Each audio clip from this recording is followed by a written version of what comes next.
Welcome to the Oscars Cheat Sheet Miniseries. Why bother having an opinion on this year's Best Picture nominees when you can just use ours?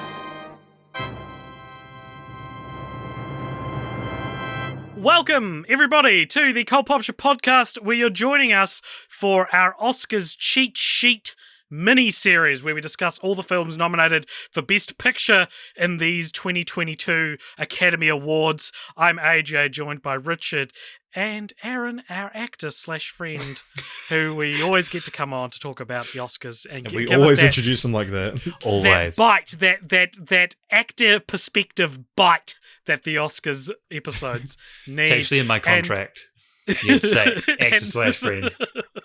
And today we're going to talk about, what is it? Licorice Pizza. Licorice Pizza. So Fun names. Our Fun first titles, two movies were, so we went from Cate Blanchett in a small role in Don't Look Up to a large role in Nightmare Alley, and we're now going from Bradley Cooper in a large role in Nightmare Alley to in a small role in Licorice Pizza. Very true. true. A fun little bridge with I can't think of how we're going to get to the next film. I don't think that she has any more actors, but we'll work something out. Anyway, so we'll figure it out. Yeah, Licorice Pizza is written and directed by Paul Thomas Anderson, one of my favorite directors. So I was very excited for this film. This, like a lot of other films nominated, has an ensemble cast with Sean Penn, Tom Waits, Bradley Cooper, Benny Safdie, Scarlett Gazzondo, Mary Elizabeth Ellis, the waitress from Always Sunny, and John Michael Higgins, and Maya Rudolph. There's a few like comedy actors. But stars kind of notably two first-time actors, Cooper Hoffman, who is the son of the late Philip Seymour Hoffman, who made several films with Paul Thomas Anderson, and Alana Haim, who is the... what's she play in the band? She's in the band. She's pianist, guitarist, and vocalist in the band Haim, with her two sisters. Her other sisters also appear in the film as her sisters. Yeah. And I think her parents actually play the parents as well. Yeah. Yeah, so this film, AJ, do you want to say what this is about? Is it about anything? It's about a young man in 1970s Hollywood, and he he's 15. He's 15. He's a child actor, so and he's sort of built his whole life around being a child actor. And he has a big crush on 25-year-old Alana Kane, played by Alana Haim, and that's the movie is basically like a series of vignettes about these characters interacting, maybe getting inappropriately romantically involved, maybe not. Just when you think the movie is going to start being about something, that storyline kind of wraps up and it starts being about something else. It's pretty long for a movie with that, with that setup. Yeah, hour and two and a quarter hours. About the same length as Don't Look Up, which is again a weird length for the type of film it is. It's the Oscars year for weird lengths. And filmmakers not making their best work. And it's sort of, I feel like I would love to be able to say this is a love letter to something, or this is a comment on this or that. I gotta be honest, I really didn't understand what this movie was going for. But certain things in it. There's a gas crisis that actually happened in 1973. There's a waterbed company that Gary Valentine starts up, the main sort of male character. They run into Barbra Streisand's boyfriend, John Peters, who's a real guy and played by Bradley Cooper in quite like a fun role. And then Alana joins the mayoral campaign of Joel Wax, played by Benny Safdie, who's a closeted gay man. And part of her role is that like he sort of forces her to help hide his homosexuality, and she doesn't agree with hiding that or like the situations he's putting her in. And the film kind of ends on this romantic note, because the whole sort of thing's a bit of a will they won't they of whether or not it's going to be a platonic or romantic relationship. But Aaron, what did you make of the 10-year age difference between the leads? It's not the 10-year age difference, it's the fact that one of them is 15 is still for a teenager. much of the movie. What is the legal age for getting down with it in America? Do we know? Well, it's not something I know off the top of my head. Isn't it famously 18? Yeah. Oh, okay. I apologize. I know it off the top of my head because of all the disgusting jokes in teen Family sex Guy. comedies from over the years. Yeah. Yeah. I believe it's 18. Yeah. She's much more attractive than he is, definitely. Interesting. Interesting. You don't think so? No, so. And also much that's my older. thoughts on the movie. I actually don't care to comment on a 15-year-old's appearance like that, Aaron. Is he actually 15 though? Like the He's actor? 18. He is, yeah. Well, He's there 18, you you're go, safe, you're Richard. safe. He's fair game. So she's 30 and he's 18. Before we go any further, can I ask a question because I actually don't know? Have you Why guys is ever been it attracted to a called? 15-year-old? When I was 15. First of all, like, would anyone ever consciously get that haircut? But In secondly, 1973, sure. but it's like such an ugly haircut. No one could, and he like he's so like precise and like he clearly wants it that way, and it's just like why? I do love how much he looks like a real person. And Alana Haim as well, actually. What were you going to say? Why is it called Licorice Pizza? It's referring to a vinyl record. Interesting. Yeah. LP. Licorice Pizza. It used to be a chain of record shops in Southern California. It was originally called Soggy Bottom, which I was like, it's not going to be fucking called Soggy Bottom. But also, I wouldn't say any of this movie is defined. For a movie set in the 70s called Licorice Pizza, I thought music played a very understated role. It's not, it should be called Licorice Movie because it's more about acting. Funny, AJ. I think music was a large part of it. Okay. But maybe not in like a Forrest Gump kind of way, where you're like every single piece of song sets the mood and also the like we're in this time challenge period. That. I think it did. As much as Forrest Gump. Okay, but of all the things to name this movie, I don't think its relationship with music is significant enough. Right, yeah, sure. It's no Guardians of the Galaxy. It's no Mouse Hunt. But I guess if you're going to call it Licorice Pizza, you would assume that it was like about a guy who owns a record store or something. Yeah, exactly. That's what I'm saying. Yeah, I think it's a cool title. I mean, it's kind of nonsensical when you immediately read the title, but it is yeah, cool. So yeah, on the film, Did you guys like it? I did like it, yeah. Same. If you want to know the tier, mid-tier. Middle of mid-tier. This was one that I think I wanted to like this probably more than I did. I wrote a review for this for my work because I told my friend I would go to the cinema to see it with him, and I didn't get my ticket. I'd been talking about it for like 2 months, and I didn't get my ticket. I didn't go to get my ticket until like a couple of days before. And he works with me at the news, and so he emailed the distributors of the film and said, "Hey, can we get a review pass?" And they said, "Yeah, sure, come along." And so he brought me along to review the film just so that he would have someone to go with. And so yeah, I wrote a review. I wrote quite a shining review. But yeah, I think that the thing that seems to be putting a lot of people off this film is the age difference of the romance, and it's obviously yeah. There's two controversies actually. There's the age difference and the fact that there is a secondary character in this who the joke of the character is that he's like a white man who has multiple Asian wives throughout the film, and he speaks to them in like a racist Asian stereotype accent, which has had. It's I've funny seen because some interesting I takes remember on that. thinking that when I watched it, I was like, "Oh my god!"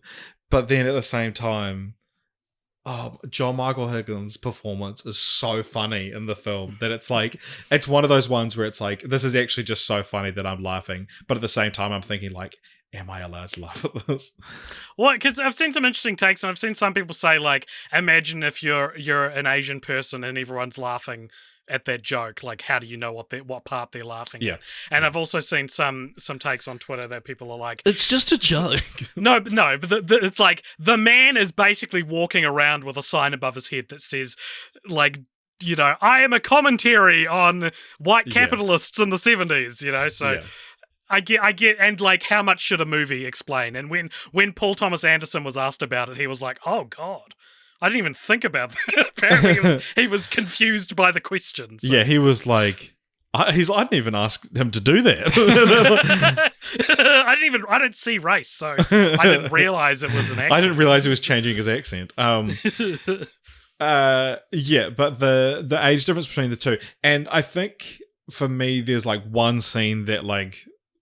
I wanted to have this one scene, it did, and it went over my head a little bit, but the more I thought about it as I went on, I realized that how like this is one, but it's like a perfect microcosm for like why their relationship shouldn't work and wouldn't work.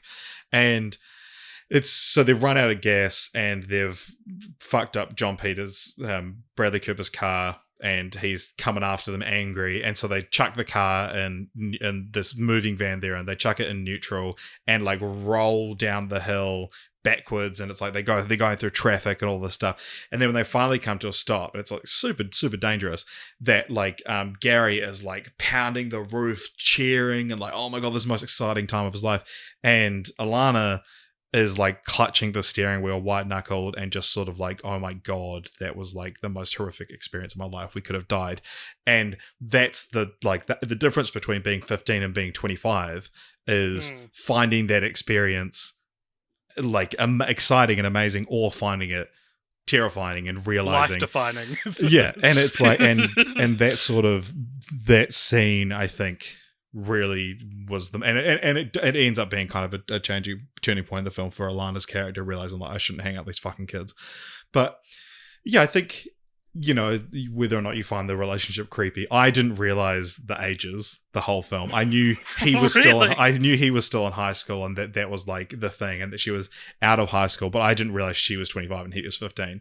I think I would have guessed she was maybe 20. I have a complicated take that maybe I'll cut out if it doesn't make any sense on the age gap in this movie.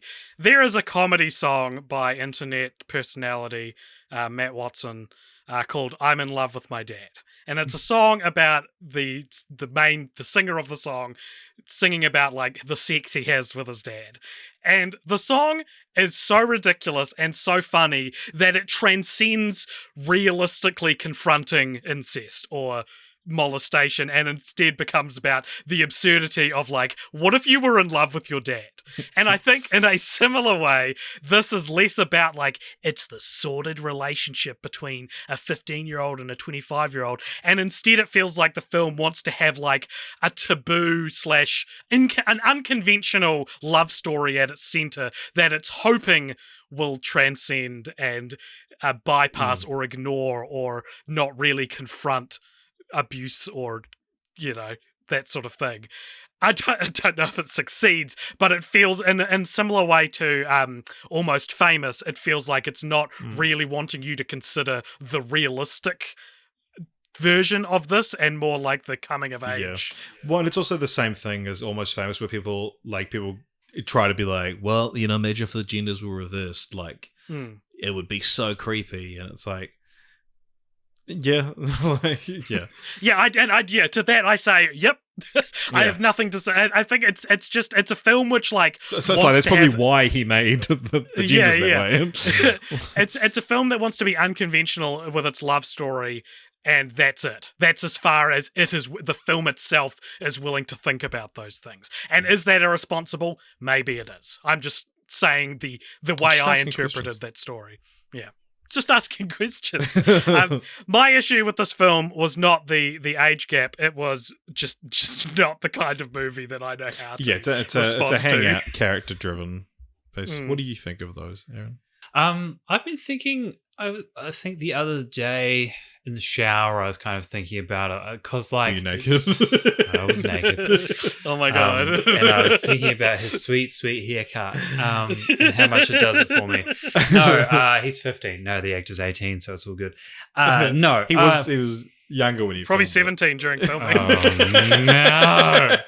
Sorry, wait, so you're telling me I can't bully his performance, but I can bully the actor now because the actor's old enough to be objectified. bullied. Yeah, cool. Yeah, I've been thinking a lot about like what is it about, because you're right, it does sort of just like meander through these things. But I think if anything, what it's about to me is kind of these two spirits of the American kind of culture. There's like the 15-year-old represents the young kind of idealistic capitalism of like 1970s, where they're like, yeah, we can go out and you just start a waterbed business. Yeah, the kind of the American dream in some respects. We start several businesses. That's all he wants to do, is be successful at a business. Yeah, which is kind of, you would say, in some respects, a large part of American psyche and the American dream. And then there's that kind of other flip side of that, which is, I guess, Alana and her kind of like idealism of like, you know, she joins the political campaign, but she's also kind of lost and cut adrift and has no idea where her life is going, which I guess is maybe more representative of an older America, which, you know, at the moment, or you'd say from like maybe 2005 to 2015, you're like, well, 2020, it's like, well, why does this country exist? Who are they to the world? I mean, obviously the Ukraine crisis has kind of shifted that thing, and we're like, please come back, Daddy, with your big weapons. I'm in love with you. In love with your bombs. I love you, Dad. But, you know, and like, I guess maybe if you look at it more metaphorically, this sort of coming together of those two is kind of about America's ability to reconcile those like two kind of differences and sort of come together to maybe create a brighter future. Maybe this is like just weird thoughts I had in the shower, but I was like, it's so kind of meanders its way through. Maybe it's about nothing, but also like, if it was about something, what would it be about? Yeah. And that's kind of my hot take. One of the most eloquent, silly shower thoughts I've ever heard, Aaron. That was great. I agree. I think it definitely, and it's very intentional then to set it in the 70s, which is like sort of the zenith of the American dream being seen as a realistic thing for people, you know. Yeah, that was very handsome of you, Aaron. Hey, thanks, man. Also, from an acting perspective, there were parts of this film that I could definitely hear them acting, if you know what I mean. Like the opening scene, I was like, oh, this is like they're doing a scene and someone's shooting it. And then I was like, no, that's just the scene in the movie. Yeah. Like there were aspects to it that felt very like someone's end of year performance at drama school. What do better than that, to be fair. What do you think of Alana Haim and Cooper Hoffman's debut performances? I don't think that, because they've been praised a lot in like critics. Yeah, I thought they were good, clean performances, but there are definitely moments you could pick where you're saying lines of dialogue, and I can hear that as a line of dialogue rather than something like a human being would naturally say. But like, yeah, really good performances, good clean performances. Yeah, I really loved. There's one scene that always comes to mind when Alana's like sitting there getting stoned with her best friend or something, and then what does she say? She's like, "Fuck you! Nobody asked your opinion." Yeah. Just like storms off. Some of those really like angry scenes, and also with her sister when her sister's just like walking in front of her, she's like, "I can feel you judging me. You're judging me, aren't you?" Yeah, yeah. She was a great character because one of those like, I probably wouldn't like to hang out with you in real life because you're probably just like real like quick to snap and like be real angry and stuff, and it's I know people like that, and it felt very real. Yeah. You might even know who I'm talking about, Aaron. Yeah. Do you think I got a question for you guys? Do you think that acting is hereditary? I don't know if I believe that it's like genetic, but I do believe that growing up in a household of actors, or especially one of the greatest, it will inevitably rub off on you just in the way that you live your life unconsciously, you know. And also, I mean, it potentially didn't happen in this case, but there's a really famous example of a New Zealand actor, whose mother was like head of the New Zealand Drama School, and her daughter, Thomasin McKenzie, is now like a quite famous actor, and her mother is like an exceptionally well thought of acting coach. So the advantage, like I was shooting a scene earlier today, and I was talking to the guy who was like shooting it, and he's worked with Miranda, and he was saying that like they shot something for Thomasin, and they were going to send it off, and then her mum was like, "No, just like I want to sit with this overnight," and she like thought about it and was like, "Actually, I want to give you these provocations to take into the scene," and then they shot the scene again, and the second time it was like way better, but like. My mum's not out here looking at my tapes being like, "It's good, Aaron, it's pretty good, but I want to give you a couple of provocations to take the performance to the next level." To give people an idea of how truly small New Zealand is, I know that I've met Miranda. Have you met Miranda, Richard? I don't know. I don't think so. Oh, okay. No, I've met her. And like I get recommended. I add her on Facebook. It's Facebook. That's how small New Zealand is. Oh my god. But the reason I ask about acting being hereditary, of course, is because George DiCaprio, Leonardo DiCaprio's father, makes his screen debut in this film as Mr. Jack. What? Yeah. I don't think acting is hereditary, but I do think acting is actually reacting. That's actually something I believe in. Wow. He's also it was also alleged, rumored as well, that Leonardo DiCaprio dropped out of this and was replaced by Bradley Cooper, but I think people might be getting their wires crossed a little bit. That feels much less likely than it being Nightmare Alley. Yeah, exactly. What's this film's like odds? What's its chances of winning Best Picture, Richard? So this is 50-1 odds. It's tied with Dune, actually. Cool. And and what's it nominated for? What are we looking at? Licorice Pizza is nominated for oh god, it's got its own whole fucking Wikipedia page for the list of accolades received by yeah, it's only nominated for picture, director, and screenplay. Paul Thomas Anderson nominated for all three. Interestingly though, it is this is MGM's first fully produced, marketed, and distributed film to be nominated for Best Picture since Rain Man in 1988. Jesus Christ. Well, that was our discussion on Licorice Pizza. Let us know what you think of Licorice Pizza and if you think it deserves Best Picture. And yeah, you can let us know all your thoughts on the Discord if you like. You can head into the Discord, which there is a link to in the show notes, or you can email us at cultpopturemedia@gmail.com. You can follow us on Facebook and no, forget about Facebook. Twitter and Instagram are the places we're focusing on now. Or you can donate to us at patreon.com/cultpopture. And this is our thoughts on Licorice Pizza for the Cult Popture Oscars Cheat Sheet miniseries. See you next time. And just a final thought there, as I've been adding after your sign-offs. Did you guys notice the John C. Reilly cameo? No. He plays Fred Gwynn, who played Herman Munster, and he's also the judge in My Cousin Vinny.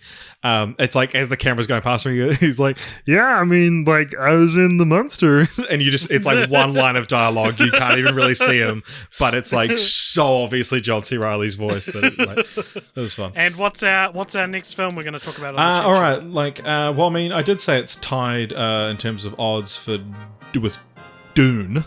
So should we talk about Dune next? Let's do it. Let's doing it. Fuck.